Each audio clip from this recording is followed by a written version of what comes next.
Hello everyone, I am the Enforcer, and welcome to the breaking news. Please make sure to like, comment, and subscribe, and support us on Patreon, link in the description below. Today we have gotten breaking news from inside of India and Pakistan, as we've been able to hear that the Kirana Hills nuclear weapons storage facility at the city of Sargodha has suffered a direct hit from an Indian airstrike that occurred only several hours ago. At the exact same time, we've also been able to hear that Indian and Pakistani armed forces are once again engaging in major armed battles throughout the area of the line of control in Jammu and Kashmir, and we've also been able to hear of ongoing drone attacks currently being conducted by the Islamic Republic of Pakistan onto the territory of the Republic of India. Air raid sirens are also currently sounding over the city of Amritsar, while we've also been able to hear that the Indian Air Force has stated that there has been losses, as further and complete video and picture evidence of the loss of the Su-30 MKI and the Rafale near to the area of Bathinda have been confirmed today. Meanwhile, we've also been able to see that Indian airstrikes have ended up conducting significant damage and losses to the Pakistani armed forces, as major radar sites, air bases, and other facilities have been confirmed by satellite picture to have been hit, and casualties have been confirmed by the Pakistani government as of today. Meanwhile, we've also been able to hear in the external world, in the Ukraine-Russian war, that the Russian Federation has now rejected the concept of a ceasefire, but has accepted the concept of peace talks in Turkey. We have been able to hear that apparently Zelensky will be talking to Putin face-to-face in this negotiation in Ankara soon. Meanwhile, we've also been able to hear inside the United States of America that the president's statement on the talks appears to be showing that he is not optimistic that the Ukrainians would be able to reach a peace deal with the Russians due to the Russians largely running circles. And we've also been able to hear that tensions are now rising between the United States and Israel over the future of the Gaza Strip. Meanwhile, we've also been able to see that a major oil rig incident has occurred inside of Siberia, a part of a major incident that has led several Russian oil workers to be injured and is once again greatly affecting a critically endangered part of the Russian economy and of course a part of the Russian economic monolith. Nevertheless, we have a major amount of news today. And moving us on down into the area of India and Pakistan, we have been able to hear that the Kirana Hills storage site near to the city of Sargodha has taken a direct hit as of several hours ago by an Indian airstrike, which has hit the nuclear storage site. We were actually able to confirm this on film here, as we were able to see the side of the Kirana Hills facility being hit by an Indian missile, which we can see in this clip right here. Of course, the explosion was quite loud and quite severe, and from what we're actually understanding, it appears that the Indian Air Force used a SCALP EG missile to be able to hit the facility. The Kirana Hills storage site is a storage site for conventional munitions and also nuclear munitions within a special underground mountain complex, which we can see the entrance to right here. This is actually the entrance directly into the mountain complex below, fairly similar to the mountain facility near to Colorado Springs that the U.S. Air Force uses, and now the modern-day U.S. Space Force. This facility isn't used for nuclear deterrence or warning, much like ours is. It actually is used for the direct storage of nuclear weapons inside of the site. From what we were able to confirm, an Indian missile has struck the entrance to the facility right here, possibly caving it in and blocking all nuclear weapons currently inside of the mountain from being used at a later date. Pakistan has around 180 to 190 active nuclear weapons that could be used at any given moment, and we do believe that several dozen of them are currently stored at the Kirana Hills nuclear storage site. We also were able to hear some additional information as well, that storm shadows were used in this attack by the Republic of India, as debris was found in the nearby area showing parts of a Storm Shadow missile that apparently did not detonate properly or function properly, or may have been shot down by Pakistani air defense. Nevertheless, it is a 100% confirmation that the Storm Shadow or SCALP EG missile was used in the course of this attack, most likely launched by a Rafale aircraft, and this is the reason why we were able to see that a direct impact was made onto the Kirana Hills nuclear storage site. To say that the ceasefire has fallen apart is an understatement. The ceasefire has completely collapsed at this point, and both sides have returned to direct strikes and armed action along the line of contact, as well as conducting this nuclear strike at the area of the Kirana Hills site. This is something that's leading us to believe that the ceasefire didn't really stop the conflict. In fact, it appears to be rapidly escalating even long after the ceasefire has already been broken. For these reasons, we are also believing that major armed action, drone strikes, and missile strikes by both sides are going to be occurring here fairly soon, as we've already been able to hear of this major Indian airstrike conducted at the Kirana Hills nuclear storage site, and we're also able to hear of larger Pakistani drone activity once again occurring over the area of Jammu and Kashmir. Meanwhile, we have also been able to hear that the Indian Air Force was able to land other significant hits through Pakistan early on the morning of May 10th before the ceasefire was reached, as we were able to see picture and video evidence at the Sargodha airfield, once again quite close to the area of the city of Sargodha, which we can see right here, taking direct hits on the southern area of their tarmac, potentially attempting to crater the airfield itself and attempt to ensure that it is entirely unusable by the Pakistani Air Force well on into the future. We have also been able to see another confirmed hit at the Rafale air defense radar site, which is also a good distance away from here, which we were able to see the before and after pictures confirming that the radar site was actually destroyed by an Indian missile, and it does appear that significant damage may have been caused to Pakistan's early warning systems, at least within this area. We were also able to confirm that the Pasrir air defense radar was also hit and heavily damaged as well by an Indian airstrike. It does appear that at this point, the facility and its radar systems may have been knocked entirely offline. We also were able to confirm that the Chunian air defense radar was also hit as well, along with a myriad of other targets that we will be showing y'all as well here. We were also able to confirm that the Chaklala airfield in Nur Khan was also hit as well. We can see satellite confirmed damage at this airbase as well. We can also see that the Rahim Yar Khan airfield has also been cratered as well on its runways by Indian missile strikes, possibly rendering this airfield inoperable to combat operations. We have also been able to see that the Sukur airfield has also been hit as well, and it does appear that radar sites at the facility have been destroyed, and we also were able to confirm at the Sukur airfield once again that it appears that aircraft shelters were also targeted and destroyed as well by the Indian Air Force, or at least significant damage was posed to the facilities and possibly the aircraft inside. We also were able to confirm that Jacobabad airfield was also hit as well inside of Pakistan, as we can see that an aircraft hangar suffered a direct hit, although it is unknown whether aircraft are inside of this hangar at this point. And we also were able to confirm that the Ballari airfield, which was also covered here on the channel, has also taken a direct hit as well to one of the aircraft hangars, suffering a direct hit which may have ended up destroying aircraft inside. It is without a shadow of a doubt that the Indian Air Force, while taking significant losses compared to the Pakistani Air Force that we were able to confirm, was able to get some fairly significant hits onto Pakistani air abilities and air defense capabilities throughout the course of the entirety of the conflict before the ceasefire and since then. It does appear that at this moment Pakistan may actually be in a somewhat difficult situation, as we have also been able to confirm that Pakistan has conducted direct hits on Indian airfields, but there are a decent amount of Indian air bases that still were out of the reach of Pakistani attacks, as Pakistan's attacks were largely focused in Punjab, Himachal Pradesh, and Jammu and Kashmir, unlike Indian airstrikes which appear to have hit everywhere from Hyderabad all the way up to Islamabad itself and the major airfields there. Nevertheless, it does appear that in the meantime, Pakistan has returned back to its attacks against the Republic of India, both on the front as well as in the skies over Jammu and Kashmir, as we have been able to hear of more confirmed explosions near to the area of Poonch, India, and we have also been able to hear that Pakistani ground forces have violated the ceasefire and are continuing to fire at Indian armed forces around the line of control, or the line of contact, as we've largely started to call it here on this channel. Meanwhile, air raid sirens are sounding over Amritsar as incoming air raids are coming in.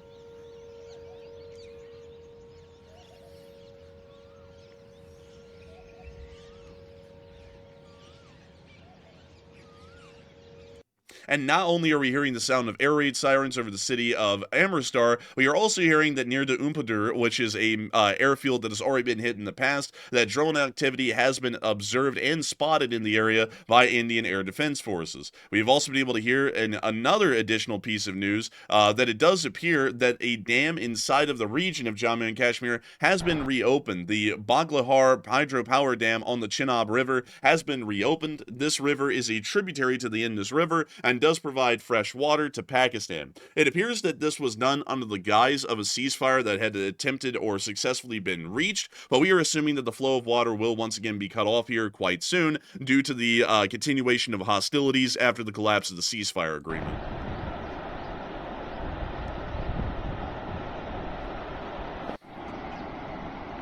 We see that the river actually is full of water, unlike several days ago where the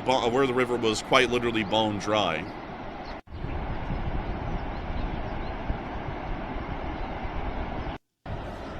Moving on from this clip and into something else that is quite interesting, this has been a major point of contention and discussion throughout the course of the entirety of the conflict, but many people, especially Indian viewers or largely what we call Indian bot farms or nationalist bot farms, have attempted to say that the channel has been spreading disinformation about the loss of Indian aircraft, both a Rafale near to Bathinda and an Su-30 MKI lost somewhere near to the city of Jammu inside of the Jammu and Kashmir region, along with the MiG-29, which we also stated was confirmed lost, although we were not able to confirm the loss of 2 additional Rafales, which the Pakistani government has vehemently stated they did shoot down. Today is the day of judgment for the large part on our news coverage, as we have not only been able to get the primary and I guess you could say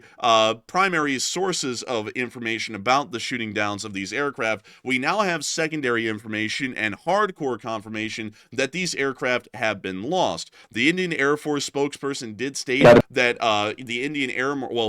Marshal, actually not the Indian spokesperson, has stated on the reports of jets being downed by Pakistan, we are in a combat situation, there will be loss. Question should be, have we achieved our objective? Largely confirming in a roundabout sense that there were air losses on the Indian side, once again showing that the official government of India has continued to confirm that these losses did, as a matter of fact, happen. We also were able to confirm that the Rafale fighter jet that we said was shot down at Bathinda was actually shot down. We were able to see that quite clearly, and once again, to revisit the footage, here is the footage that we had at the time, many days ago, where we saw that the Rafale fighter jet appeared to have been shot down over the area of Bathinda, which we can see in this clip right here. And we're going to be muting that, but we can see here the aircraft falling to the ground. We can also see what appears to be possibly some sort of debris or flares or chaff that was also fired from the aircraft as well. Chaff does not burn, so this is most likely flares. And we can also see a missile firing off, which might have been a NUKE-EM. NUKE-EM that cooked off once the aircraft hit the ground. Meanwhile, we also got to see another clip here as well.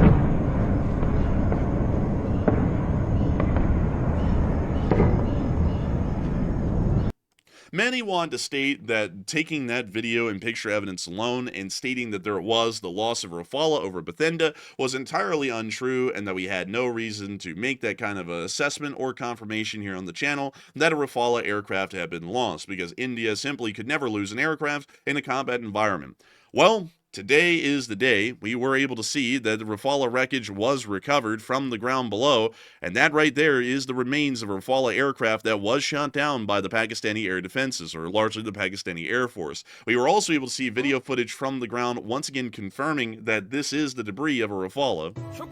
We're going to be muting that right there, but we were able to confirm that the M88 jet engine is what we're seeing right here, and let me go quickly pull that up for y'all. This is, right here, a flattened M88 or a SNECMA M88, which is produced by the French company, let's see here, I want to make sure that we get this correct. It was developed by SNECMA, but it is now known as Safran Aircraft Engines, which we can see right here. This is the actual engine that you're seeing flattened on the ground. It's that one right there. This is the engine of a Rafale, and without a shadow of a doubt, this is now confirming that there has been a definite, undeniable loss of a Rafale at Bathinda. That's the end of that clip right there. But once again, in every single metric, the loss of the Rafale at Bathinda has been 100% confirmed at this point, and there really is nothing more that we could do to provide any evidence of the loss of a Rafale. So, of course, have to make sure to cross our T's and dot our I's in these kinds of news coverage stories, but the Enforcer channel was able to confirm the loss of this Rafale many days ago using primary evidence and sources, and now, as of today, we are also able to get an official Indian confirmation through picture and video evidence as to the loss and debris field of a Rafale. Moving on from that and out of the Bathinda area, we have also been able to confirm further on up and just north of Jammu that there was also an Su-30 MKI that was lost as well, and we were able to see the debris of this once again inside of the airspace, well, inside of the grounds of the Jammu and Kashmir region under Indian control. This is a pretty wide and extensive debris field that we're seeing here in the trees, and there is a decent jumble of stuff here that could be mistaken for a wide variety of things, but the most important thing that we can see in this video to confirm the loss of the Su-30 MKI is this engine right here, center screen. This engine right here is actually an AL-31 Saturn, which is primarily used inside of the Su-30 MKI, the export variant of the Su-30 aircraft, produced specifically for exports at the Indian market by the Russian Federation. This is 100% an AL-31 Saturn, which is also confirming the loss of an Su-30 MKI over the area north of Jammu. Once again confirming that at a minimum, 2 aircraft have been lost by the Indian Air Force, and at this moment, the only plane that we have not gotten video and picture evidence of and its loss is that of the MiG-29, which we still have stated was shot down by the Pakistani Air Force many days ago, but so far we have not been able to get secondary foolproof confirmation of the loss of the MiG-29, although we were able to confirm an existing debris field for that MiG-29 inside of the Jammu and Kashmir region several days ago. We are largely waiting for secondary confirmation, but that is assumed to be a total loss of a MiG-29 as well.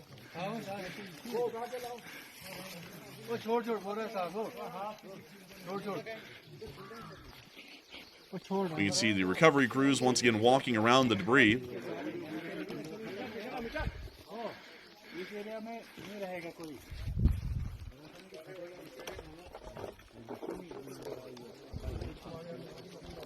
Fighter jet India का मार के गिरा रखा है सब तो back से foot जमीन में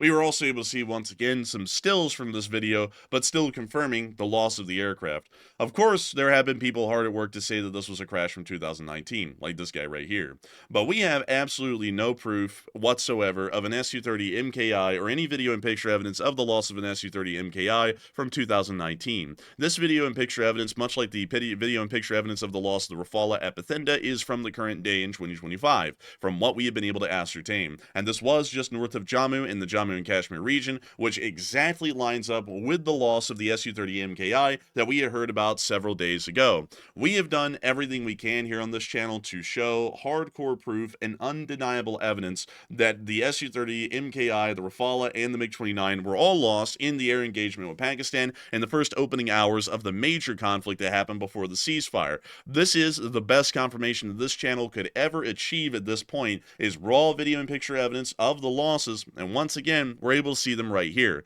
We take our validity of our news here on this channel very important, and the fact that we do have video and picture evidence for every single one of these losses is confirming the loss of the aircraft. There are going to be still a lot of people, and we can already see that this is the new tactic, is to just say it actually wasn't lost today, it was actually lost a couple of years ago. But the truth of the matter is that they weren't lost a couple of years ago. These were all lost just over the past few days, and the wreckage is finally being filmed in its full entirety days later as the Indian Air Force is now attempting to recover these lost aircraft. Moving on from that and on out of that news, we've also been able to hear inside of Islamabad that apparently the Pakistani government believed that India was trying to bait Pakistan into sending out a US-supplied F-16 in a retaliatory attack, giving India a possible chance to shoot the aircraft down. They did not send up any F-16s in the entire air engagement, or at least send them into a dangerous situation from what we heard, and so there was never the loss of a Pakistani F-16 over the entirety of the conflict. Nevertheless, moving on out of the Republic of India, actually before we move on from the Republic of India, I did want to show you all the damage at the Bellary airbase, which we were able to confirm right here. We can confirm that that hangar was hit. We already showed that largely earlier, but I want to make sure to cover that base again, because that was the last attack on an airbase that was conducted before the beginning of the failed ceasefire, which has completely fallen apart at this point, but we were also able to confirm that that attack was successful by the Indian Air Force, and that they did manage to hit the airbase. Moving on from that, however, and outside of the Republic of India and the Islamic Republic of Pakistan, it is now time for us to move up into the Russian Federation, and to largely cover a developing story here, which is the upcoming peace talks with Ukraine on the 15th of May. We were able to hear that Putin has rejected a ceasefire, but he has accepted peace talks in Istanbul, largely meaning that we're beginning the roundabout circle of saying that Russia wants peace, but on certain terms, over and over again, and this time we're just going to hear the same spiel inside of Ankara. But here's the video right here. Несмотря ни на что, предлагаем киевским властям возобновить переговоры, прерванные ими в конце 2022 года. Возобновить прямые переговоры, причем, подчеркну, без всяких предварительных условий. Начать предлагаем без промедления уже в следующий четверг, 15 мая, в Стамбуле, там, где они проводились ранее и там, где они были прерваны. That's the end of that address from Putin right there, but as many of y'all can tell, it does not appear that there's going to be any real serious attempt made at peace by the Russians inside of Ankara, and it also appears that this statement is actually believed by the President of the United States as well, as we have been able to see an official statement from the President on a social media account. President Putin of Russia doesn't want to have a ceasefire agreement with Ukraine, but rather wants to meet on Thursday in Turkey to negotiate a possible end to the bloodbath. Ukraine should agree to this immediately. Ukraine has also agreed to this before even put this out, by the way. Just want to put that out there. At least they will be able to determine whether or not a deal is possible, and if it is not, European leaders and the US will know where everything stands, and we can proceed accordingly. I'm starting to doubt that Ukraine will make a deal with Putin, who's too busy celebrating the victory of World War II, which could not have been won, not even close, without the United States of America. Have the meeting now. It does appear that at this point, even the President of the United States is publicly stating that there is really no peace attempt to be made with the Russians, because the Russians are just lying at every single chance they get, and it also appears, at least from the statement, which is a pretty strongly worded one, that there is no belief at all that Putin is operating on good faith or goodwill towards the West or towards the state of Ukraine at this point, which is showing us that right now, at least based off of this statement, I want to make this quite clear, based off of the words in this statement, we're going to take them at face value. We don't get political here on the channel, so we just take everything at face value. Taking this at face value, this actually sounds like we're already ready to just start throwing in military support to the state of Ukraine immediately, and these talks are once again just kind of delaying that by several days, possibly. But we have a feeling that the president is right. We have a feeling that absolutely nothing is going to be achieved in Ankara, and there will be no ceasefire that's agreed to, because the Russians are going to come down to Ankara, and instead of saying, yes, let's enter this ceasefire without preconditions, the Russians are going to say, actually, we need to meet these terms before we get into a ceasefire, meaning it's a ceasefire that has to meet preconditions, which is going to be entirely unacceptable to the Ukrainians, and it's going to be unacceptable and insulting to the United States again. We have also been able to hear that in the meantime, tensions are now rising between the United States and Israel,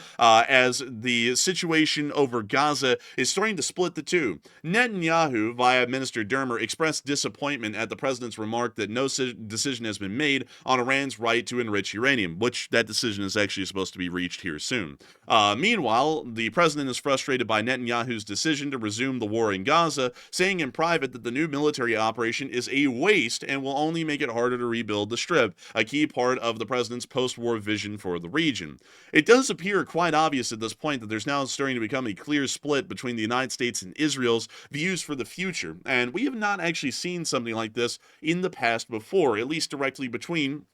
an administration that is pro-Israel and the state of Israel. We will be having to wait and see how this ends up going, but nevertheless, there are fair arguments to be made on both sides. The United States is wanting to give a last Hail Mary attempt, pretty much today, to the Iranians to see if there is any shot at a deal, and if not, we're going to be continuing hostile action against the Iranians and get to bombing them. Netanyahu is unhappy that that's not happening quick enough, which I can certainly agree with. But to give a little bit of fair credit to the current administration, I can see where they're trying to conduct the diplomatic play if they can. But once again, there's a decent argument to be made on both sides. They're not going to really try and go at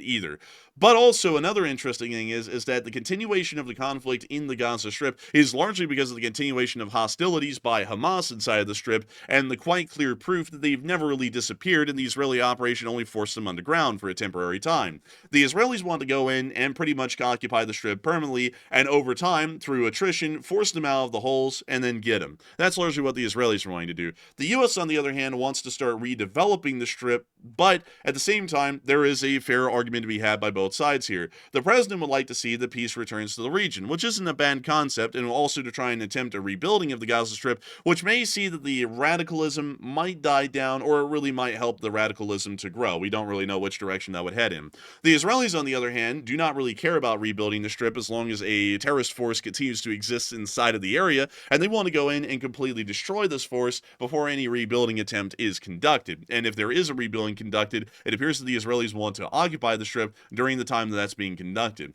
Once again, there are decently fair arguments being made by both sides here. Of course, I would have to lean with the United States side, at least at the moment, because it is a pro-American and pro-Western channel. But there are fair arguments to be made on both sides, and I don't want to make it sound like the Israelis do not have any kind of validity to their arguments, because, in my honest opinion, they actually do have a decent amount of fair points to be made. Although there's such a balance on the points to be made on both sides, it's really hard to say who's coming out on top. But if you would like to let us know in the comments section below who y'all think is in the right on this one, let us know, because I would be quite interested in that. We've also been able to hear in the meantime inside of Siberia that there has been a major oil rig failure today as a drilling rig collapsed, and Russian media reports that wells caught fire last night at the site. The blaze is still continuing, and there were several people who have been injured and are in intensive care at this moment because of their injuries, but we can see the rig failure on film right here.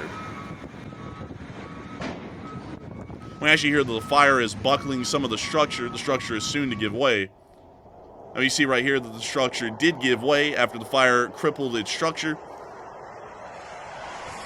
And it completely collapsed on what appears to be some form of offices or additional buildings attached to the rig. Nevertheless, that's the end of that clip, and a very interesting thing to hear that once again the Russian Federation is dealing with significant problems in their petroleum industries, because that is the major part of the Russian economy. It makes up about 70% of the entirety of the Russian Federation's economic apparatus, and to see that they're continuously running into problems, even domestically, without Ukrainian interference, is a pretty interesting thing nonetheless. But with that, that is all of the major news that we have today. I have to thank each and every one of y'all so much once again for watching. It has been an entire honor and a pleasure to be able to cover this news for all of y'all once again. And if you've made it to this point in the stream and you have enjoyed, well, not the stream, sorry, the video. I just got that mistaken. For some reason, I felt like I was running a live stream there. But if y'all have enjoyed the video, please make sure to like, comment, and subscribe. And if you would like to, support us on Patreon, link in the description below. Absolutely nobody has to support the channel at all on Patreon, by the way. We're thankful that y'all are just watching and spending any of your time at all watching. But if you would like to spend a little bit of your hard-earned dollars to support this channel and help it to keep on running, we would be entirely grateful and appreciative, because folks like y'all who take it upon yourselves to support the channel make this thing a reality for us each and every day to continue to work behind the scenes and put out the most well-researched news that we possibly can, and to spend the most time getting to do that. We have to thank everyone so much once again for watching. And oh, by the way, if you have made it to this point in the video and you have enjoyed it so far, make sure to put down a little LSA in the comment section below. That is an L, an S, and an A. Put an LSA in the comments section below to let us know that you made it to this point in the video, because I'd love to know that a great many deal of y'all have made it to the end and enjoyed it so much that you'd like to let us know by putting a little LSA in the comment section below. By the way, for some of y'all who may be watching this channel for the first time, LSA is what is our community here on the channel. Our community for the channel is called the LSA, which stands for the Lee Spring Army, just in case y'all are wondering. But nevertheless, I thank you all so much once again for watching, and we will see you all in the next one.